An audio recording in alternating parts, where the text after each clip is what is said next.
State کے مطابق کہیں یرغمال بنا لیتی ہیں یا ان کی ذہنیت تبدیل کرتی ہیں وغیرہ وغیرہ، جو بھی آپ اس کو نام دیں۔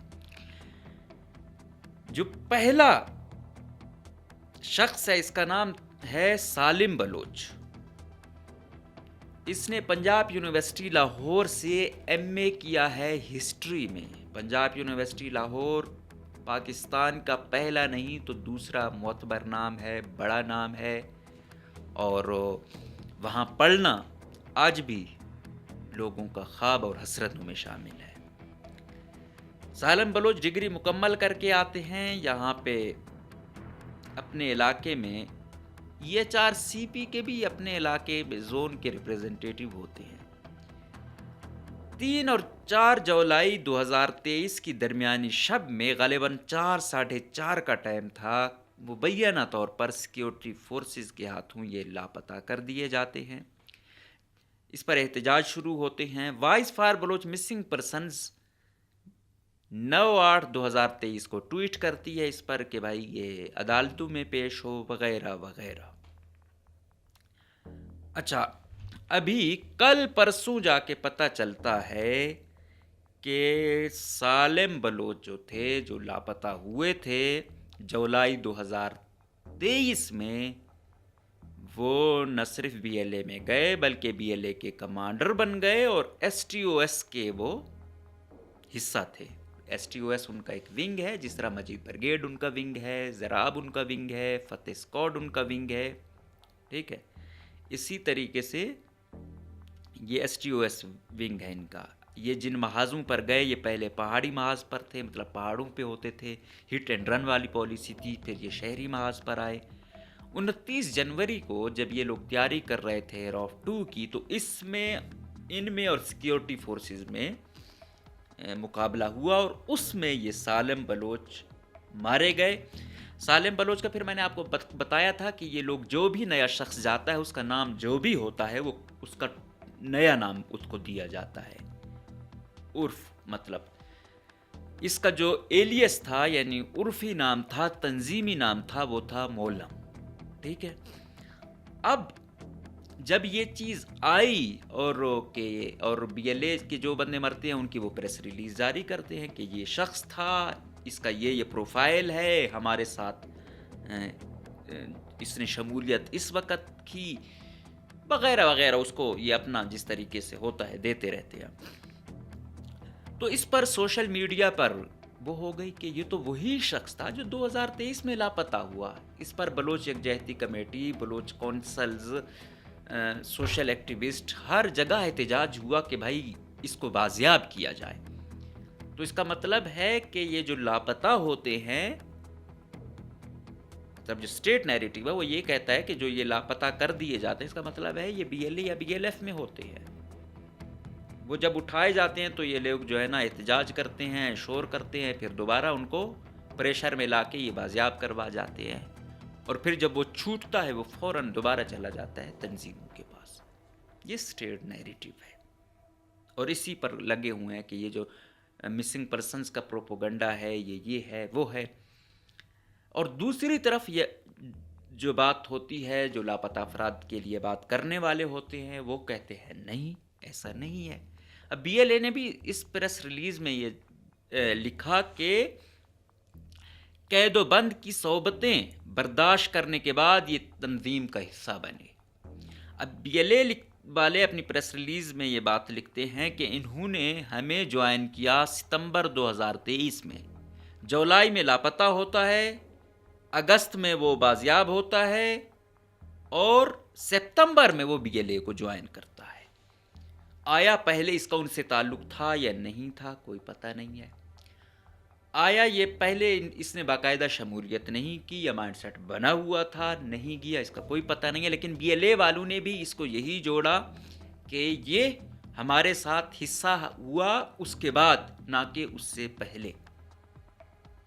تو یہ چیز ہے۔ اور جو لوگ ہیں BYC والے یا دوسرے والے کہ یہ جو ریاست یہ الزام لگا رہی ہے کہ ہم ان کے لیے بات کرتے تھے، تو اس وقت یہ لاپتہ ہوئے تھے، یہ BLA کا حصہ نہیں تھے، یہ عام آدمی تھے، عام سٹوڈنٹ تھے یہ بی ایل اے کا حصہ اس وقت بنے جب یہ لاپتہ ہوئے، پھر وہ کہتے ہیں ان کو ٹارچر کیا گیا یا جو کچھ بھی کیا گیا، اس کے بعد پھر یہ وہ کیا کہتے ہیں دل برداشتہ ہو کے یا پھر بدزن ہو کے بی ایل اے کے پاس گئے. یہ سٹوری ہے. ریاست پھر کہتی ہے کہ جس اسٹوڈنٹ کو ہم نے اسکالرشپ دیا، لاہور تک لے گئے اور ہر طریقے کی سہولت دی، ڈگری مکمل کی، اس کے باوجود یہ ریاست کے خلاف اٹھ کھڑے ہوئے ہیں، تو ریاست اس سے زیادہ ان کو کیا دے؟ یہ ریاستی نیریٹو ہے. دوسری سٹوری، یہ بھی لاہور کا پڑھا ہوا ہے اور یہ اس شخص کا نام ہے قادر کاشانی بلوچ، اور اس کا تعلق ہے چاغی کے علاقے دالبندین سے. بارڈر علاقہ ہے، یہاں کے لوگ کافی مطلب معیشت ان کی ٹھیک ٹھاک ہے، اور قادر کاشانی جو تھا اس کی تو ان کے گھرانے کی تو بہت ٹھیک ٹھاک تھی. ایون کہ میں نے سنا کہ یہ جو باہر سے عرب آتے ہیں تو ان کے بھائی وغیرہ ہی ان کو انٹرٹین کرتے ہیں، ان کے ہی مہمان ہوتے ہیں، تو مطلب ٹھیک ٹھاک ان کا نظام تھا. اچھے کھاتے پیتے، کروڑ پتی، اگر ارب پتی نہیں ہے تو کروڑ پتی گھرانہ ضرور ہے. اور میں کسی سے سن رہا تھا کہ شاید یہ کیڈٹ کالج سے پڑھے ہوئے ہیں، مطلب ان کی کیڈٹ کالج سے پھر مطلب یہ پھر یونیورسٹی گئے. ٹھیک ہے. انہوں نے کیا کیا؟ انہوں نے U M T, university of management and technology Lahore, یہ پرائیویٹ یونیورسٹی ہے لاہور میں، اس کا بھی ایک اچھا نام ہے اور اس کی اچھی فیس ہوتی ہے. ہر بندہ یہ اس یونیورسٹی میں نہیں جا سکتا. اگر میں بلوچستان لیول کی بات کروں تو بلوچستان کے شاید 5% لوگ بھی یہاں پہ پڑھنے کی کیپیسٹی ان کی نہیں ہے اکانومی کے حوالے سے، مطلب اس کی اتنی فیسیں اور باہر کے اخراجات تو نہیں.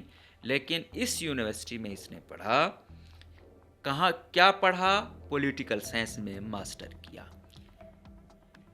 بلوچ کونسلیں یہ تقریباً 2008-10 کے بعد جو باہر پڑھنے والی تھیں، یہاں تو آپ کو پتہ ہے بی ایس او کا بہت راج ہے. پھر پی ایس او بھائی محی الدین ہے، بی ایس او پجار ہے، بی ایس او آزاد ہے، پھر بساکھ ہے. لیکن یہ جو باہر گئے پنجاب، اسپیشلی پنجاب میں پڑھنے کے لیے، تو ادھر انہوں نے ان کو بلوچ کونسلز کا نام دیا.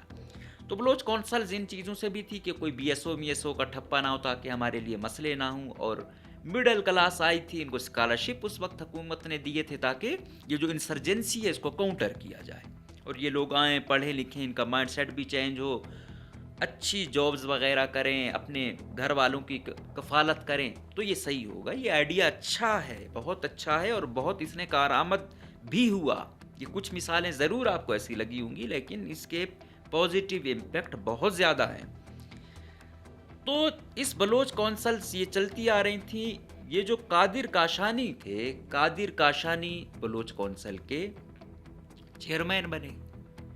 اب جو آپ کو یاد ہو پچھلے سال جو ایک نوجوان مارا گیا تھا، اس کا سیاسی گھرانے سے تعلق تھا، وہ بھی امیر گھرانہ تھا، سفیان کرد. وہ اور یہ ایک ہی کونسل میں تھے. اچھا، اگر سفیان کرد ایک تو سیاسی گھرانہ تھا اور سفیان بہت پڑھنے والا تھا، اور اس کا مائنڈ سیٹ یہی بتاتے ہیں کہ وہ کمیشن سائڈ پہ C S S P C S کی جانب تھا. لیکن درمیان میں اس کا مائنڈ سیٹ کیسے چینج ہوا، اس بارے میں کوئی سمجھ نہیں آتی. اب قادر کاشانی، میں نے کہا پیچھے سے اچھا گھرانہ، کروڑ پتی گھرانہ، ٹھیک ہے، گیا ہے پڑھنے.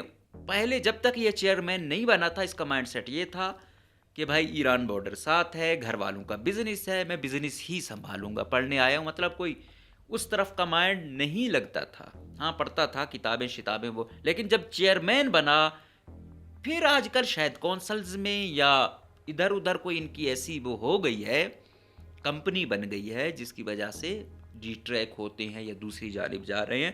ادروائز چیئرمین بننے سے قبل تک جو سورسز ہیں وہ بتاتے ہیں کہ ان کی ایسی سوچ نہیں تھی.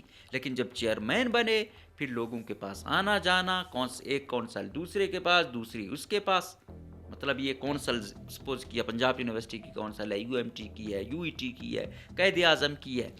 اس میں کچھ ایسے لوگ شاید آ گئے ہیں، مطلب جو ذرائع بتاتے ہیں کہ ان کی سوچ شاید وہ ہے. اور ان میں جو کچھ لوگ ہیں جن کی ایسی سوچ ہے، وہ اپنے مائنڈ سیٹ کا کوئی جذباتی آدمی دیکھ لیتے ہیں، اس کو پھر اس محاذ کے لیے تیار کرتے ہیں. تو اس چیز پہ کام ہو رہا ہے. تو انہوں نے پولیٹیکل سائنس میں مطلب وہ کیا. اور جب یہ مہرنگ لوگ گئے تھے تو غالباً یہ لوگ بھی گرفتار ہوئے تھے جب ان کو گرفتار کیا گیا تھا. سفیان تھا، آئی تھنک یہ بھی تھا، قادر بھی تھا. یہ لوگ گرفتار ہوئے تھے جب یہ گئے تھے اسلام آباد نگران حکومت میں. گئے ہیں، گرفتار ہوئے ہیں. ٹھیک ہے، ہم لاکھ اختلاف کریں بی وائی سی سے، لیکن جب تک وہ پورا من ہے تو یہ ہو سکتا تھا کہ جس طریقے سے یہ انوار الحق کاکڑ جیسے لوگ وہاں پہ بیٹھ کے اور وزیر اعظم ہو جیسے تیسے کچھ نہیں کرتے. دارالحکومت ہے وہاں پہ، آپ کوئٹہ سے تربت سے وہاں تک آئے ہیں اور فریادیں لے کر آئے ہیں. کم سے کم اگر ان کو سن نہیں سکتے، آپ ان پہ سردیوں کی راتوں میں ٹھیک ہے ٹھنڈا پانی چھوڑ رہے ہیں، پولیس سے ان کو ٹارچر کروا رہے ہیں، تشدد کا نشانہ بنوا رہے ہیں، گرفتار کروا رہے ہیں. ٹھیک ہے، میں تو یہی کہتا ہوں کہ ریاست بنے، کوئی موقع نہ دے.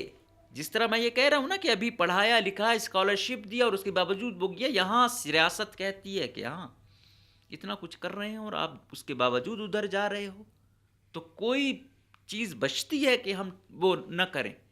لیکن یہاں پہ لوگ مہرنگ لوگ، دوسرے لوگ فریادیں لے کے جائیں، بی وائی سی والے یا دوسرے لاپتہ افراد کے علاوہ، اور ان کو ایسے زد و کوب کیا جائے.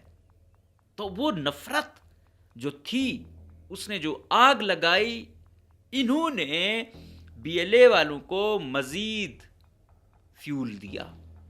وہ جو کاروائی انہوں نے کی پھر ادھر، اس کے بعد یہ بڑی بڑی کاروائیاں تو اس کے بعد بڑی ہوئی ہیں. پہلے واقعات تھے اکا دکا تھے، اتنے بڑے لیول پہ نہیں تھے، لیکن وہ کیسے انہوں نے عوام کے جذبات کو کیش کیا کہ ہاں ہماری ماؤں بہنوں کے ساتھ اسلام آباد میں یہ سلوک ہوا. تو بس ان کو تو ان کا تو کیا ہے، جس طرح کہتے ہیں نا کہ جو گوریلا وار سے ریلیٹڈ پڑھتے ہیں یا ان کو سمجھ بوجھ ہے یا ان کو پتہ ہے کہ انسرجنسی کیا ہے، تو ان کو پتہ ہے کہ جس طرح ایک مچھلی زندہ رہتی ہے پانی میں، اسی طرح جو انسرجنٹس ہیں، یہ عسکریت پسند گروپ ہیں، یہ ہمیشہ ان کی عوام میں جڑیں ہوتی ہیں، اس کے بعد یہ کامیاب ہو سکتے ہیں. جس دن عوام کی ان کے خلاف نفرت ہو گئی، عوام کو انہوں نے اذیتیں دینا شروع کر دی، اس وقت سال سے زیادہ، سال بھی بہت بڑا وہ ہے، مہینوں کا وقت ہے ختم ہونا ان کا. تو ان کا سروائیول عوام کے اندر اپنے لیے جذبات، اچھے جذبات کا رکھنا ہے. تو ایسے موقعوں نے ان کو موقع دیا. اب خدا جانے، کہہ تو یہ رہے ہیں کہ وہ 2024 میں ہی اس نے وہ کیا. اب یہ کیا کہتے ہیں کہ اس نے جوائن کیا بی ایل اے کو 2024 میں. اچھا، یہ میں نے کہا نا، یہ اور سفیان ساتھ تھے، ایک ہی کونسل میں تھے، ان کے عہدیدار بھی تھے، تعلق بھی تھا، دوستی بھی تھی. تو دونوں جوائن کر رہے ہیں بی ایل اے کو ایک ہی وقت میں. ٹھیک ہے، تو اس کا نام کیا تھا؟ ویسے تو ان کا نام قادر کاشانی، چیئرمین قادر ان کا نام تھا، لیکن ان کا جو ایلیس تھا چیئرمین بلوچ خان، ان کا ایلیس نام تھا. ابھی آپ میرے ساتھ والی ونڈو پہ دیکھ رہے ہوں گے یہ ویڈیو، اس میں یہی ان کا جو الیکشن ہوتے ہیں، جب نئے اسٹوڈنٹ آتے ہیں بلوچستان کے، کوئی بھی کونسل ہو، پشتون کونسل ہو یا بلوچ کونسل ہو یا پنجابی سندھی، جو بھی، جب ہم بھی وہاں پڑھتے تھے تو یہی ہوتا تھا، نئے لوگوں کو ویلکم کرتے تھے اور ٹینیور ہوتا تھا کہ ہر سال بعد ایک نیا چیئرمین آتا تھا، جنرل سیکریٹری آتا تھا، پھر وہ اپنی ایک ٹیم بناتا تھا. تو اس میں آپ دیکھ رہے ہیں کہ یہ بنے ہوئے ہیں چیئرمین، یہ قادر جو ہے بیٹھا ہوا ہے، اس کے ساتھ جو جنرل سیکریٹری ہے عادل بلوچ، اس کا تعلق گوادر سے ہے. اب یہ چلا گیا بی ایل اے میں، اور عادل جو ہے وہ ہے مکران ڈویژن میں پیپلز پارٹی کے جو یوتھ ہے اس کا پریزیڈنٹ ہے. تو یہی سوچ ہے نا، میں یہی کہتا ہوں کہ جو سیاسی جماعتیں سپیس چھوڑیں گی، ریاستی ادارے سپیس چھوڑیں گے، تو عسکریت پسند ہے بھی ہو جائیں گے. ادھر پیپلز پارٹی نے انگیج کیا یا جیسے تیسے عادل کی لائن وہاں سیٹ ہو گئی، تو وہ تو چلا گیا پیپلز پارٹی میں، اور ادھر سے سفیان ہے اور چیئرمین قادر ہے، یہ چلے گئے بی ایل اے میں۔ اب یہ کون کون سے محاذوں پہ رہا؟ چمالنگ میں رہا، کہان میں رہا، دکی میں رہا، اور یہ بی ایل اے کے فتح اسکواڈ میں تھا چیئرمین، جو مطلب ان کا کمانڈو فورس ہے۔ اچھا، ادھر انہوں نے پھر اور نیریٹو دیا۔ آج کل جو نیریٹو پہ کھیل رہی ہے بی ایل اے، وہ آپ دیکھو، ادھر انہوں نے اپنی پریس ریلیز میں لکھا کہ تحریک صرف محرومیوں سے جنم لیتی ہے۔ کہتے ہیں یہ پروپیگنڈا کیا جاتا ہے، کہا جاتا ہے کہ ہمیشہ تحریک صرف محرومیوں سے جنم لیتی ہے۔ تو کہتے ہیں کہ چیئرمین قادر جو ہے، اس نے یہ چیز غلط ثابت کی ہے، اس کے پاس تمام آسائشیں تھیں، ٹھیک ہے، اچھا ویل سیٹلڈ گھرانہ تھا، اس کے باوجود اس نے ضرورت محسوس کی کہ قومی آزادی کے لیے عسکریت پسندی کا راستہ چنا جائے، ٹھیک ہے۔ کیوں آج کل 2-3 تھیوریز بڑی وہ ہو رہی ہیں۔ سب سے پہلے کیا کہتے ہیں کہ ہاں بھائی بلوچستان کے لوگوں کو پسماندہ رکھا گیا، بلوچستان پر فوکس نہیں کیا گیا، لوگ غریب رہے، جس کی وجہ سے وہ جو غصہ تھا، وہ جو پسماندگی تھی، اس کو کیش کر کے یہ لوگ عسکریت پسندی کی جانب گئے۔ یہ نیریٹو زیادہ وہ ہوتا ہے۔ جو دوسرا نیریٹو ہے بی ایل اے کا، بی ایل اے والے کیا کہتے ہیں ایکسٹریم، وہ کہتے ہیں نہیں، ہماری سائل وسائل کی جنگ اس طرح تو ہے، ٹھیک ہے، لیکن ہم مانگتے ہی آزادی ہیں۔ ہمارا مسئلہ یہ نہیں ہے کہ آپ ہمیں چیز دے دو گے تو ہم نیچے آئیں گے اور ہم اپنی آزادی کا جو ہمارا دعویٰ ہے اس سے ہم دستبردار ہوں گے۔ اچھا، جو سرفراز بگٹی اور انوار الحق کاکڑ والا سوچ ہے، وہ بھی بی ایل اے کو یہی کہتے ہیں کہ بی ایل اے یہ نہیں کہہ رہا کہ مجھے پسماندہ رکھا گیا تو اس وجہ سے جو ہے نا ہم لڑ رہے ہیں وغیرہ وغیرہ، وہ چاہتے ہی آزادی ہے، وہ کہتے ہیں ہم نے لینا ہی آزاد بلوچستان ہے، ٹھیک ہے۔ اب یہ دونوں ایکسٹریم ہے۔ پھر یہ درمیان والا جو معقول لوگ ہیں، وہ کیا کہتے ہیں؟ وہ اس کو یہ نام دیتے ہیں کہ بے شک آج وہ اس مقام تک ہیں، لیکن اگر سائل وسائل کو اور قانون آئین کے مطابق چلا جائے تو ان پر بڑا پریشر ہوگا۔ لوگ خود ان کو کہیں گے کہ بھائی کون چاہتا ہے جنگ و جدل کی زندگی گزارنا؟ ان حالات میں آپ دیکھو بلوچستان کی، یہ تو آپ لوگوں کو اس طرح احساس نہیں ہے۔ کاروباری طبقے سے پوچھو، ٹرانسپورٹر سے آپ پوچھو، ٹھیک ہے، باقی آپ جو امن و امان سے ریلیٹڈ یا تھوڑا بہت کسی کا کاروبار تھا، یہ جو دکانوں والے ہیں، آپ ان سے پوچھو کہ یار آپ کا کاروبار کس طرح چل رہا ہے، آپ کو سمجھ آ جائے گی۔ تو اس لیے وہ کہتے ہیں کہ اگر قانون آئین کے مطابق چیزیں چلیں اور حقوق ملیں اور لوگوں کو پہلا حق ملے جہاں سے کوئی چیز نکل رہی ہے، تو ان لوگوں پر ایک پریشر ہوگا۔ جب وہ گڑبڑ کرنے کی کوشش کریں گے، لوگ کہیں گے کہ بھائی امن ہے، تھوڑی بہت معیشت بہتر ہو رہی ہے، کیوں آپ اس جانب جا رہے ہیں؟ یہ ایک تھیوری یہ بھی ہے۔ بی ایل اے اس کو کاؤنٹر کرنے کے لیے مسلسل لگی ہوئی ہے۔ بی ایل اے پہ جو ایلیگیشن آ رہے ہیں وہ کر رہے ہیں کہ ہاں بھائی یہ غریب لوگوں کو جو ہے نا برگلاتے ہیں، پیسے دے کے ان سے جو ہے نا خودکش کراتے ہیں یا ان کو لڑواتے ہیں۔ تو اب ایسی پریس ریلیز میں بی ایل اے یہ کہنا چاہتا ہے کہ نہیں بھائی، یہ تو پہلے سے ہی کروڑ پتی ارب پتی ہے، تو ہوتا یہ ہمارے کچھ پیسوں کے لیے آتا اور وہ بھی لڑتا۔ وہ اس طریقے سے نیگیٹ کرتے ہیں۔ یہ خاران میں مارے گئے۔ اب دوسرا 2-3 تھیوریز جو اور ان پر آ رہی ہیں۔ پھر پہلے کہتے تھے کہ یہ خواتین کو جو ہے نا ورغلاتے ہیں یا بلیک میل کرتے ہیں اور اس تھرو ان سے سوسائڈ کرایا جاتا ہے۔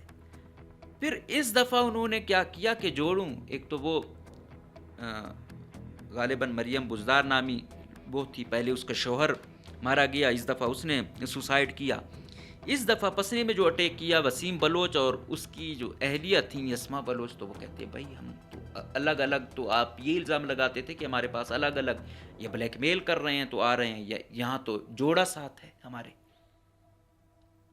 اب لیکن ریاست کا پھر وہی بیانیہ ہوتا ہے کہ ان کو بلیک میل کیا جاتا ہے اور ان سے سوسائڈ کرایا جاتا ہے۔ کبھی کہتے ہیں نشہ ان کو کرایا جاتا ہے تو ان سے سوسائڈ کرایا جاتا ہے۔ یہ ریاستی بیانیہ ہے۔ اور جس طرح ان پہ پہلے الزام تھا کہ چھوٹی بچیاں ہیں، ٹھیک ہے، کالج گوئنگ ہوتی ہیں یا جنزی ہے، ٹھیک ہے، تو ان سے سوسائڈ کرائے جاتے ہیں، یہ بھی ایل اے پہ الزام لگا۔ اس کو انہوں نے اس دفعہ کاؤنٹر کرنے کے لیے کیا کیا کہ بزرگ لوگوں سے 60 سال پلس مرد اور خاتون سے جو ہے نا انہوں نے وہ سوسائڈ کروایا. وہاں پھر انہوں نے اس تھیوری کو ریجیکٹ کروانے کی کوشش کی کہ بھائی جو آپ یہ کہتے ہو تو ہمارے پاس یہ بھی ہے. تو مطلب انسان دنگ رہ جاتا ہے کہ کیا کرے. دوسری طرف کوئی پتہ نہیں چلتا. میں یہ کہہ رہا ہوں کہ لاپتہ کرنا سنگین ایشو ہے. یہی چیز جب کبھی ڈسکس بھی ہوتی ہے سیکیورٹی اداروں سے کہ یہ ایشو جو ہے نا بڑا کریٹیکل ہوتا ہے, جس خاندان پہ گزر رہی ہوتی ہے وہی بہتر جانتا ہے. وہ ویسے تو نہیں مانتے, لیکن کبھی کبھی ان میں کوئی ایسا وہ ہو تو وہ کہتا ہے کہ بھائی یہ تنظیموں میں ملوث ہوتے ہیں, ہم تو اتنے کروڑوں لوگ ہیں, ان کو کیوں نہیں اٹھاتے.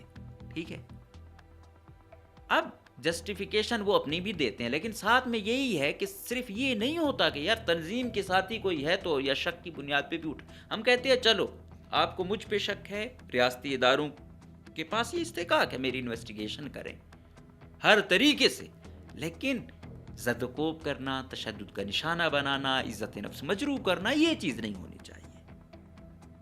جو فیکٹر دکھ رہا ہے نا, جو جس کو بی ایل اے بھی کیش کر رہا ہے کہ ہاں یہ لاپتہ کرتے ہیں, زد و کوب کرتے ہیں, اس وجہ سے یہ شخص ہمارے پاس آیا, تو یہ جواز ریاست پھر نہ دے. اب یہ بیانیے اور جنگ اس طریقے کی آ چکی ہے کہ میں نے کہا نہیں کہ بندہ کیا کہے. غربت کا وہ کریں تو وہ کہتے ہیں یہ دیکھو امیر بھی ہمارے ساتھ ہے. خواتین کا کہیں کہ بھائی خواتین جو ہے نا ہریس کر کے یہ لے جاتے ہیں تو وہ کہتے ہیں کہ چلو خواتین ہریس کر کے ایک لے گئے ہوں گے, یہ جوڑا تو نہیں لے کر گئے. پھر جب کہا جاتا ہے کہ چھوٹی خواتین کو یا ان کو پیسوں کی خاطر وہ لے گئے تو وہ پھر اس کے لیے ایک اور سٹانس دیتے ہیں. تو اب سچویشنیں بڑی ٹف ہیں. اب کیا ہوگا؟ اب یہ لوگ تو بڑے کیلکولیٹو چل رہے ہیں. یہاں آپ کی حکومت کیسے چل رہی ہے؟ آپ کے وزیر اس حد تک گرے ہوئے ہیں کہ کوئی شخص معطل بھی ہو جائے نا, اس کو بحالی کے لیے بھی پیسے منسٹر اور سیکٹری لیتے ہیں. اور تو آپ چھوڑو کمائی ان کا فوکس دیکھو. ایک طرف نہ بزرگ کا پتہ چل رہا ہے کہ یہ شدت پسند ہے, عسکریت پسند ہے یا عام شہری ہے, بزرگ ہے, نہ خاتون کا پتہ چل رہا ہے. دوسری جانب آپ کے وزیر کیسے بنے ہوئے ہیں کہ پی ایس ڈی پیاں تو کھا گئے, پھر جو ٹھیکہ آتا ہے وہ تو اپنا بیٹا بھتیجا یا فرنٹ مین کو دیا, الٹا ٹرانسفر پوسٹنگ پہ پیسہ. اور ان کو جب کہا جائے کہ یار آپ آؤ ذرا وزیر داخلہ بنو تو کوئی نہیں بنتا. حالانکہ افیکٹو لوگ ہیں, نہیں بنتے. کیوں ظہور بلیدی نہیں بن رہا؟ لوگ پڑھے لکھے جیسے تیسے الیکشن آپ لوگوں کے سامنے ہے, اگر خامخواہ لاتے بھی ہو تو کیلیپر والے لوگ نہ ہو. ایسے لوگوں کو لانا. نور محمد صاحب فرما رہے تھے گندم کی وہ خراب ہو رہی تھی, ہم نے بیچی. کتنی خراب ہو رہی تھیں؟ خراب کچھ تھیں اور ساری خراب کے کھاتے میں ڈال کے بیچی گئی. میں نے پہلے بھی پروگرام کیا, ابھی میں پھر کچھ دنوں میں وہ آپ کو مزید ڈیٹیل میں وہ کروں گا کہ کیسے اربوں کی واردات نور محمد دومر, مظفر ذیشان, انہوں نے ورغلا کے کیبنٹ کو یوز کر کے ارب پتی بن گئے. آج مظفر ذیشان دوبارہ اسلام آباد یاترا میں جو ہے نا مبینہ طور پہ بس پیسوں کے بھرے بیگ لے کے جا رہا ہے, مزید کماؤ پوسٹ پہ آنا چاہتا ہے. نور محمد ویسے ہی وزیر ہے, اس کے ہر چیز ڈی سی اے سی اپنا, ایم ایس اپنا, ڈی ایچ او اپنا. اس تھرو آپ لڑو گے, عسکریت پسندی کا مقابلہ کرو گے, شدت پسندوں کا مقابلہ کرو گے, تو سسٹم میں ہی فلیکس ہے. بیڈ گورننس 2 نمبری کی انتہا ہے. Right person for right job نہیں ہے. تو ہم کیا کہیں؟ ادھر یہ چیزیں ہیں کہ نہ بچہ چھوڑا جا رہا ہے, نہ بزرگ چھوڑا جا رہا ہے, نہ نان ایجوکیٹڈ چھوڑا جا رہا ہے, نہ ایجوکیٹڈ چھوڑا جا رہا ہے, نہ اسکالر چھوڑا جا رہا ہے, اور ادھر دنیا کے نٹوریس ترین لوگ ہمارے اوپر حکمران بن کر مسلط کیے جا رہے ہیں. اب یہ تو فیصلہ سازوں کو سوچنا ہوگا کہ اس چیز کو کاؤنٹر کرنے کے لیے آپ کے پاس کیا اسٹریٹجی ہے. آیا ہمیشہ جنگ ہی کرنی ہے؟ اور اگر اس ملک, اس صوبے اور یہاں کی عوام کو خوشحال کرنا ہے تو سب سے پہلے اس نوٹوریس لوگوں کے خلاف احتساب شروع کرو, سائیڈ لائن کر کے. اچھا جن کا مینڈیٹ ہے وہ لوگ آئیں اور اس صوبے کو یا اس ملک کو کسی پٹری پر ڈالیں. اگر اس طریقے سے اپنی ذاتی پسند ناپسند پہ یا ڈیلوں پر چلنا ہے نظام, پھر ایسے ہی ہوگا، ہم کریں گے کہ ہاں یار یہ ہمارے ساتھ پڑھنے والا یہ تھا، یہ تھا، اس سے ایکسپیکٹ نہیں تھا، یہ تو کمیشن کی تیاری کر رہا تھا، اس نے تو الٹا ہم کہیں گے خدا نخواستہ کہ یار تو یہ تو کمیشن کا افسر تھا، یہ اس جانب نہیں کیا۔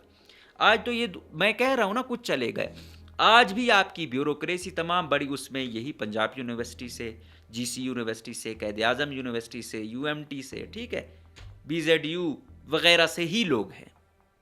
تو وہ بھی ایسا نہیں ہے کہ یہ لوگ گئے ہیں تو آپ کہو کہ ہر ایک دوسری جانب جا رہا ہے، نو، یہ اکا دکا ایگزامپلیں ہیں، یہ 2 نام ہیں، 4 نام ہیں، لیکن اس میں جو سینکڑوں نام ہیں وہ بڑی پوزیشنوں پر خدمات دے رہے ہیں اور ملک اور قوم کی ترقی میں اپنا کردار ادا کر رہے ہیں۔ تو ریاست کو اب سوچنا ہوگا اور اس کے بارے میں جلد اور سخت فیصلے لینا ہوں گے تاکہ ہم کہیں کہ اس ملک میں کوئی احتساب بھی ہے اور واقعی میرٹ پر کوئی کام ہو رہا ہے۔